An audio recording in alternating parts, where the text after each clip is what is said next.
So students, conidia are formed on conidiophores. This is the structure where conidia is formed. This is conidiophore. This conidioforms get branched. Primary branch is called rami. Then secondary branch is called medullae. And this bottle-shaped structure is known as stigmata. So conidiophore is branched. Primary branch is rami. Secondary branch is medullae. And then the third branch, that is bottle-shaped structure, is called stigmata. This stigmata cuts conidia on its end. On its one end, it cuts the conidia. But these conidia are not released as such. They remain attached in the form of chain. They form chains. These conidia are non-motile. They do not have flagella, but they can move with the help of the air currents. They can move with the help of air currents. So they need some abiotic agency to be carried out from one place to another. They cannot move of their own. Now these conidia are born in basipetal fashion. These are born in basipetal fashion, means youngest towards the base and oldest towards the tip. Basipetal fashion means youngest towards the base and oldest towards the tip. So these bottle-shaped cells, that is stigmata, will cut conidia which remain attached in the form of chains. Conidia are arranged in basipetal pattern. Conidia are pigmented. Students, please note, these are pigmented, they are colored. They can be uninucleated or multinucleated. These 2 points can be asked in the NEET examination. Conidia are colored and or pigmented. They can be uninucleated or multinucleated. So till now we have studied different methods of asexual reproduction: binary fission, multiple fission, budding and spore formation.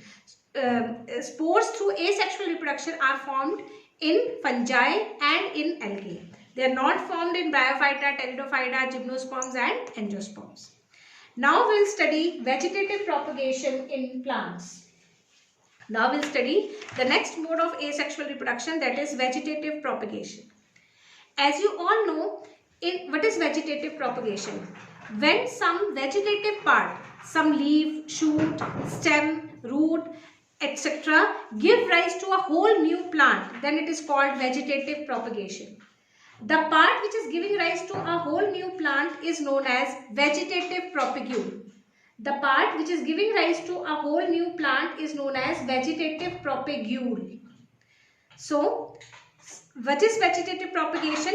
Somatic parts of the plant like root, stem and leaf detach. And after the detachment, they have the ability to form a new individual. This type of formation of new individual is called vegetative propagation.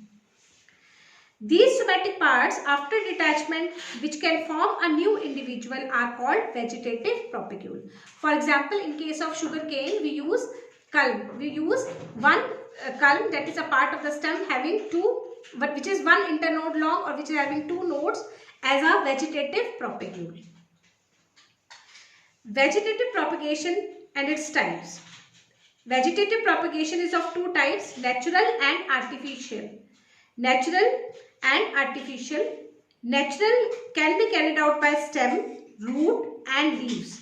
Natural vegetative propagation can be carried out by stem, roots and leaves. In case of stem, the stem can be underground, it can be subaerial, it can be aerial or it can be bulbil. Bulbil is fleshy bud. Bulbil is fleshy bud. So natural vegetative propagation can be carried out by stem, root and leaves. Stem can be underground, subaerial, bulbil or aerial shoot.